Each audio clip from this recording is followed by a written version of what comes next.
ছল ছল করেছিস তুই আমার সঙ্গে, সমস্ত বানর জাতির সঙ্গেও। আমি কোনো ছলনা করিনি ভ্রাতা। মিথ্যে। ভাই নয়, একটা বিশ্বাসঘাতক তুই। জেনে বুঝে তুই আমায় ওই গুহায় নিয়ে গেছিলিস, আমার সাথে থাকার মিথ্যে নাটক করেছিস।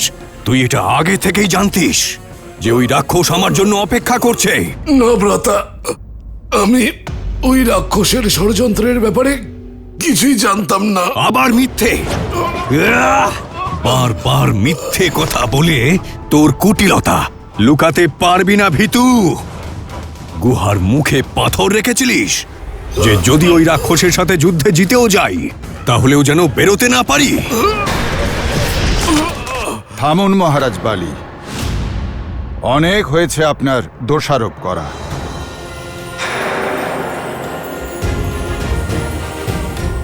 মহারাজ বালি, আপনি আপনার ভাইকে সন্দেহ করছেন কেন? আপনার কেন এমন মনে হচ্ছে যে মহারাজ সুগ্রীব আপনার সঙ্গে ছলনা করেছেন? কারণ ওর কুদৃষ্টি বরাবরই ছিল আমার রাজ্যের ওপরে আর আমার স্ত্রীর ওপরে। আপনি আপনার দৃষ্টিকোণ থেকে অপরকে বিচার করতে পারেন না মহারাজ। মহারাজ সুগ্রীবের কাছে আপনার বিশ্বাস ভঙ্গ করার কোনো কারণ নেই। ঈর্ষার থেকে না তো বড় কোনো কারণ হয়, না কোনো কারক। ওর ইচ্ছে ছিল আমার মতো জীবন কাটানোর। মহারাজ আমায় ক্ষমা করবেন, সমগ্র বানর জাতি জানে মহারাজ সুগ্রীবের থেকে অধিক বিশ্বস্ত না কোনো ভ্রাতা আছে আর না কোনো মিত্র। তোমার এই বিশ্বস্ত বন্ধু আমার বিশ্বাসের হত্যা করেছে। আমার স্ত্রী, আমার পুত্র, আমার রাজ্য সবকিছু নিয়ে নিয়েছে ও। এ কথা সত্য নয়। চুপ করে থাকো তুমি। সুগ্রীব যা কিছু করেছে তার মূলে তুমি আছো। তুমি আমার মৃত্যুর অপেক্ষা করছিলে, তাই না? যাতে তোমরা দুজনে এক হতে পারো, বিবাহ করতে পারো, তাই না? ভালো তো আমায় কোনোদিনও বাসইনি তুমি, না? না বানর শ্রেষ্ঠ,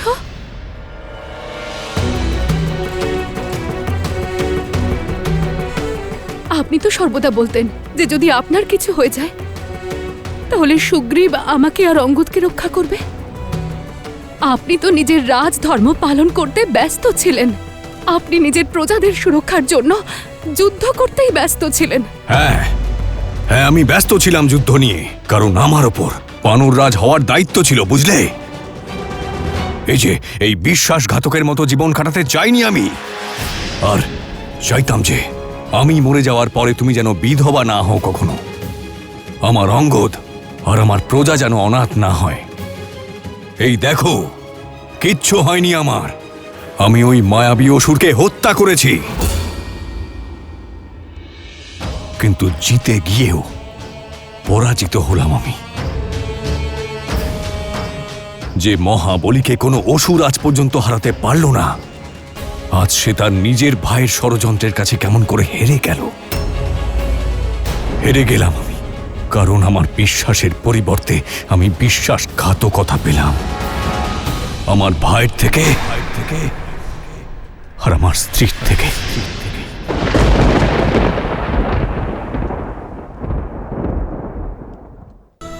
মহারাজ বালি, ক্রোধ আপনাকে শোভা পায় না। আপনার শক্তির কাছে সমগ্র সংসার নতমস্তক। আপনি তো একজন মহান যোদ্ধা। আমার শক্তিকে প্রতিষ্ঠা করার জন্য তোমার সমর্থনের কোনো প্রয়োজন আমার নেই হনুমান। যদি এখানে উপস্থিত কারুর আমার শক্তিতে সন্দেহ থাকে তাহলে চলে এসো যুদ্ধভূমিতে। মহারাজ বালি, এর মীমাংসা তো কথোপকথনের দ্বারাও সম্ভব। তুচ্ছ বানর, এইটা আমাদের পরিবারের নিজস্ব ব্যাপার। এর থেকে তুমি দূরে থাকো।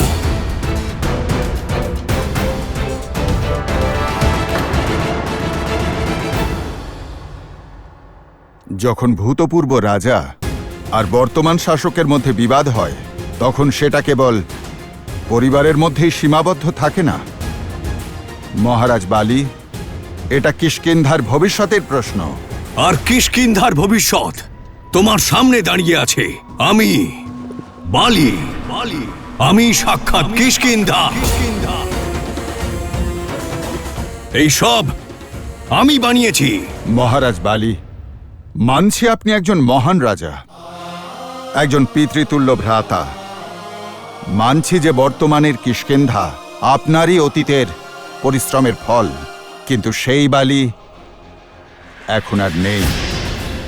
বানর জাতির সর্বময় কর্তা এখন আর নেই, কারণ বালি ছিলেন একজন আদর্শ, যিনি বানর জাতির ভবিষ্যতের জন্য ভাবনা চিন্তা করতেন। কিন্তু আজ যিনি সম্মুখে দাঁড়িয়ে, তিনি শুধুমাত্র অবয়বে বালি, যার শরীরে বিষ ছাড়া আর কিছুই নেই। এত সাহস তোর! আমায় এসব বলছিস তুই? মহারাজ, আমি শুধুমাত্র আপনাকে সত্যটা জানানোর চেষ্টা করছি। আমার উদ্দেশ্য কাউকে সমর্থন করা নয়, কারণ যখন ভ্রমের মেঘ কেটে যাবে তখন আসল সত্যটা নিজেই দেখতে পাবেন। বোঝার চেষ্টা করুন মহারাজ, বানরদের শক্তি আর উৎসাহ তো অসীম, আর সেই সঙ্গে উদ্দেশ্যও। আর আপনার মধ্যে একজন মহান রাজা হওয়ার সমস্ত গুণ আছে। আপনার নেতৃত্বে কোনো রাক্ষসী কিষ্কিন্ধার দিকে চোখ তুলে তাকাতেও পারবে না। কোনো রাক্ষসেরও এত ক্ষমতা নেই। আমি এখানকার অধিপতি। বিদ্রোহে ওঠা প্রত্যেকটি আওয়াজকে শান্ত করে দেব। যদি এই মূর্খটার সিংহাসনের লোভ থাকে, তাহলে প্রমাণ করুক নিজের শ্রেষ্ঠত্ব। অস্ত্র তুলে নিয়ে আমায় যুদ্ধে পরাস্ত করুক দেখি। যদি ওর দৃষ্টি আমার স্ত্রীর দিকে থাকে, তাহলে আমাকে হারিয়েও নিয়ে যাক না ওকে। বানর নিয়ম তো তাই বলে।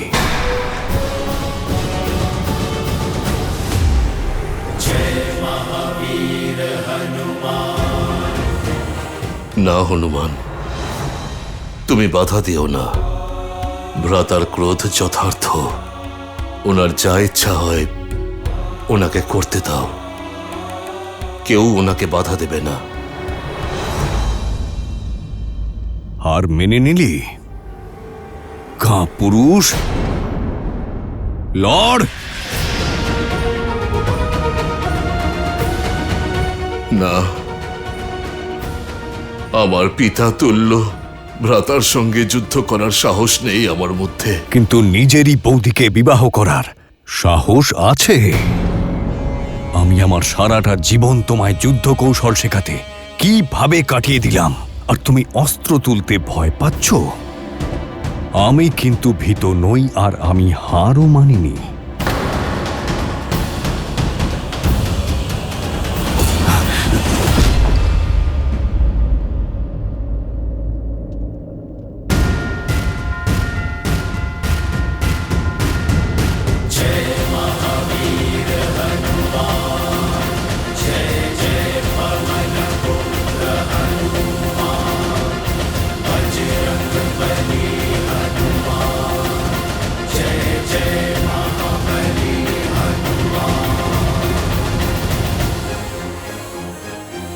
হনুমান, তুমিও আমার ধৈর্যের পরীক্ষা নিচ্ছ? তোমারও কি আমার এই সিংহাসন আর আমার বউকে চাই? অনেক হয়েছে মহারাজ। আপনি আপনার সীমা লঙ্ঘন করবেন না।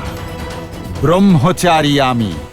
আমার না আপনার স্ত্রীর প্রতি আগ্রহ আছে, আর না ওই সিংহাসনের প্রতি। আমার উদ্দেশ্য অনেক বড়। এখানে আমি শুধুমাত্র কর্তব্য পালনের জন্য রয়েছি, সুগ্রীবের জন্য, বানর জাতির জন্য। মহারাজ, আমি শুধুমাত্র তর্কের মাধ্যমে আপনাকে ধর্মের পাঠের সাথে পরিচয় করাতে চাইছিলাম। আপনার নতুন স্বরূপের সঙ্গে পরিচয় করাতে চাইছিলাম। আমার প্রভু শ্রীরামের দেখানো পথে চলে রাম ভক্ত করে তুলতে চাইছিলাম।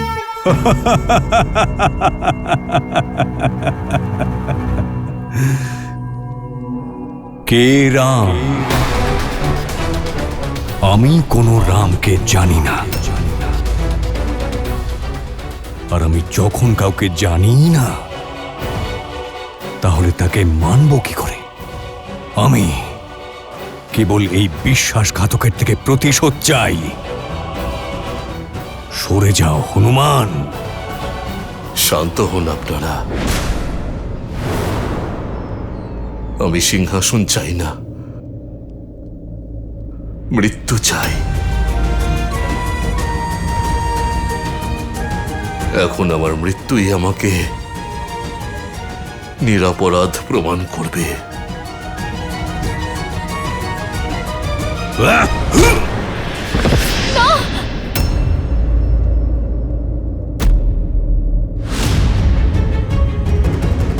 কাকা, কাকা, কাকা উঠুন না, কাকা উঠুন না। অঙ্গদ, তুমি ওর সাথে আছো?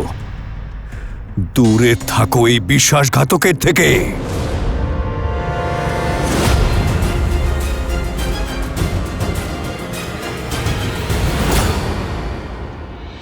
পিতা, কাকাকে মারবেন না।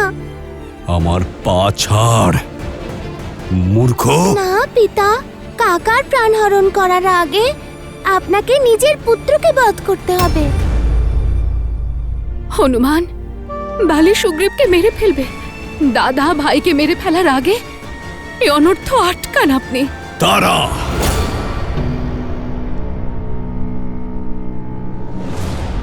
বালি, আমি আপনাকে সুযোগ দিচ্ছি যাতে আপনি ভাবনা চিন্তা করার সময় পান। যখন আপনার ক্রোধ শান্ত হবে, তখন প্রতিশোধ আর পরিণাম দুটির বিষয়েই ভাববেন।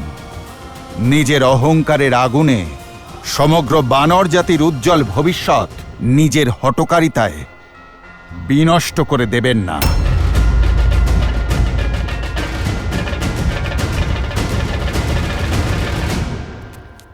মহারাজ সুগ্রীব, উঠুন, উঠুন।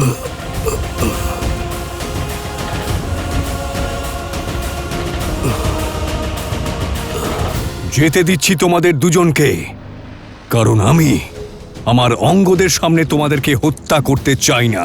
আমি কিন্তু তোমাদের প্রাণ দান দিইনি। যেখানেই লুকিয়ে থাকো না কেন, তোমাদের রামও বালির প্রকোপ থেকে তোমাদেরকে বাঁচাতে পারবে না। আমাকে সেই নারীর বিবরণ দাও। অনুপম সৌন্দর্য সেই নারীর, পুষ্পের মতো কোমল, দেবতুল্য তেজ তার। এমন সুন্দরী তো এই সম্পূর্ণ সংসারে কেবল একজনই আছে, সীতা। কি হয়েছে সীতা?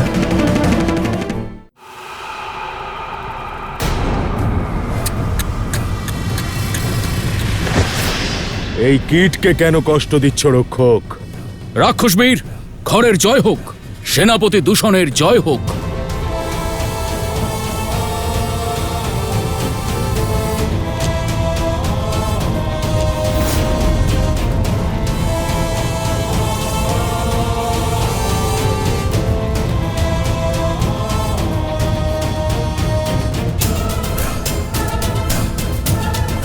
মহারাজ, এই উদ্ধত ব্যক্তি মহলে প্রবেশ করার চেষ্টা করছিল, আমি ধরে এনেছি। কি ব্যাপার মহর্ষি? জীবিত থাকার আর ইচ্ছে নেই নাকি, যে মৃত্যু গর্ভে এসে উপস্থিত হয়েছ? আমি আমার স্ত্রীকে নিতে এসেছি, যাকে তোমরা দুই ভাই মিলে অপহরণ করে বন্দি করেছ। আমার স্ত্রীকে ফিরিয়ে দাও, অন্যথা। কে?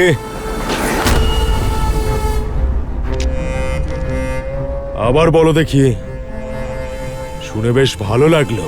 প্রথমবার কেউ এভাবে কথা বলল, ভীষণ মধুর শুনতে লাগলো। এই মহর্ষি, আর একবার বলো দেখি কি বললে। আচ্ছা, তুমি কোন নারীর কথা বলছো? দূষণ, তুমি কি কিছু জানো এ ব্যাপারে? কি করে জানবো খড়? আমরা তো অগণিত নারীকে অপহরণ করেছি, এত নারীকে অত্যাচার করেছি যে তাদের সংখ্যাও আর মনে নেই। ও হ্যাঁ, গত সপ্তাহে একজন ঋষিপত্নীকে নিয়ে এসেছিলাম, অভূতপূর্ব সুন্দরী। সম্ভবত এই ঋষি তারই স্বামী।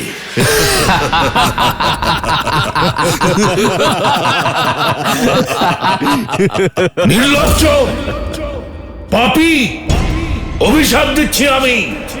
যে গতিতে তোমরা পাপের ঘোড়া পূর্ণ করছো, সেই গতিতেই মৃত্যু তোমাদের নিকটে আসছে। তোমাদের মৃত্যু আসন্ন। অভিশাপ অভিশাপ সেই দেয় যার মধ্যে যুদ্ধ করার শক্তি থাকে না, মূর্খ। দণ্ডকারণ্যের অধিপতি আমরা। রাক্ষস রাজ রাবণের সৎ ভাই আর প্রতিনিধি হলাম আমরা। এই বনের প্রভু আমরা। দণ্ডকারণ্যের ভগবান আমরা। এবার বলো, ভগবানকে হত্যা করার সাহস কার আছে? তোমার নেই তো? তুমি কি জানো যে ভগবান কি করতে পারে? জানো?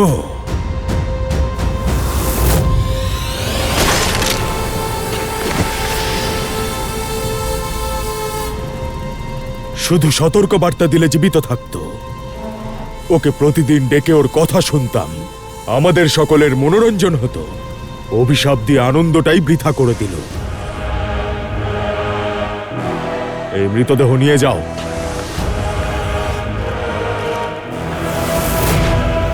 ভ্রাতা,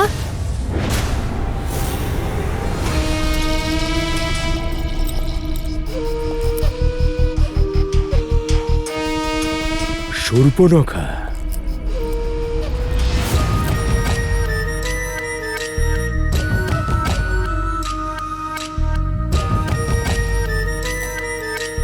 আজ লঙ্কা ছেড়ে দণ্ডকারণ্যে আসার কারণ? ভ্রাতা রাবণের আজ্ঞা পালন করতে। উনি আপনাদের দুজনের সঙ্গে থাকার আজ্ঞা দিয়েছেন, আর আমার পছন্দ মতো স্বামী খুঁজে নেওয়ার অনুমতি দিয়ে পাঠিয়েছেন। ভ্রাতা, আপনারা আমাকে সাহায্য করবেন তো? নিঃসন্দেহে লঙ্কেশের আজ্ঞার পালন অবশ্যই করব। কারণ আমাদের নিয়ম অনুযায়ী এই অরণ্যে পদার্পণ করা সকল নারী আমাদের সম্পত্তি হয়ে যায়। আর সকল পুরুষ আমার হাতের পুতুল। ভয়, অধর্ম আর সংহারী রাক্ষস রাজত্ব। মহারাজ খর, মহারাজ খর, মহারাজ রাক্ষস রাজ্য সংকটে। কি হয়েছে? মহারাজ, বিরাট বিরাট মারা গিয়েছে।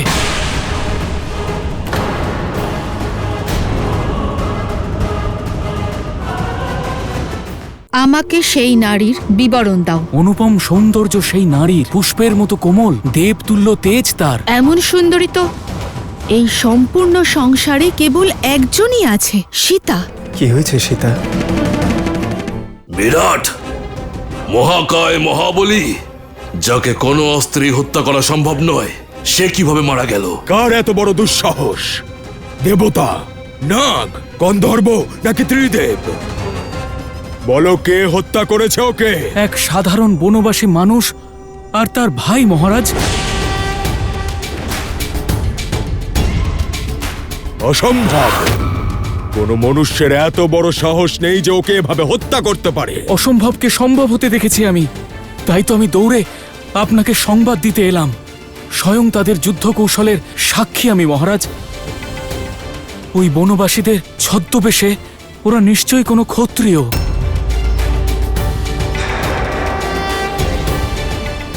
মহারাজ, ওরা দুই ভাই, রাম আর লক্ষণ। আর ওদের সঙ্গে এক সুন্দরী নারীও আছে। তিনজন মানুষ দণ্ডকারণ্যে মুক্ত ঘুরে বেড়াচ্ছে। সাহসী বনবাসী তার ভাই, আর সাথে স্ত্রীও।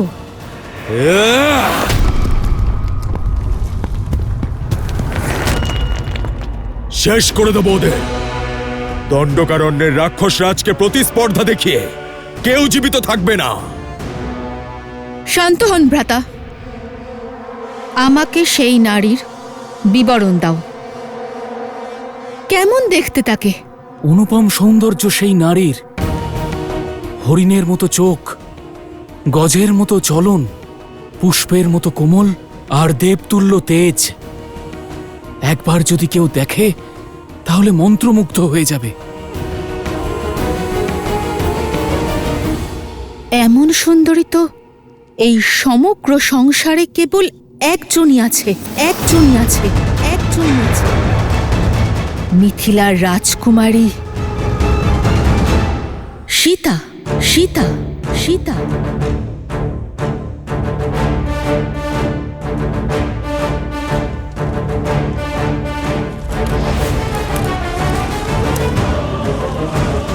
দাদা সাবধান।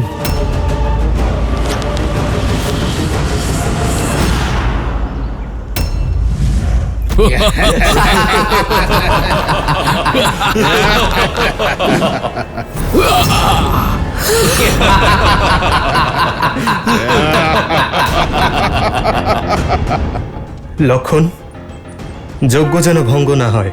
হ্যাঁ দাদা।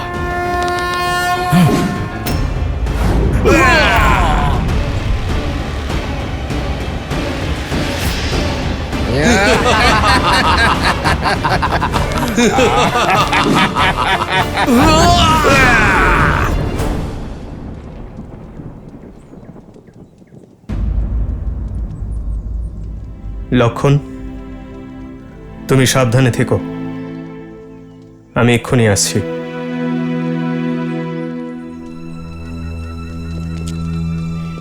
কি হয়েছে সীতা? কিছু না আর্য। একজন স্বামী এবং স্ত্রীর মধ্যে গোপনীয়তা ভালো লাগে? এরকম কোনো বিষয় নেই আর্য। তাহলে চিন্তার কারণ বলো সীতা। স্বামী এবং স্ত্রীর মধ্যে না দুঃখের কথা লুকোনো উচিত, আর না সুখের, আর না কোনো চিন্তার। আমার এসব দেখে ভালো লাগছে না আর্য।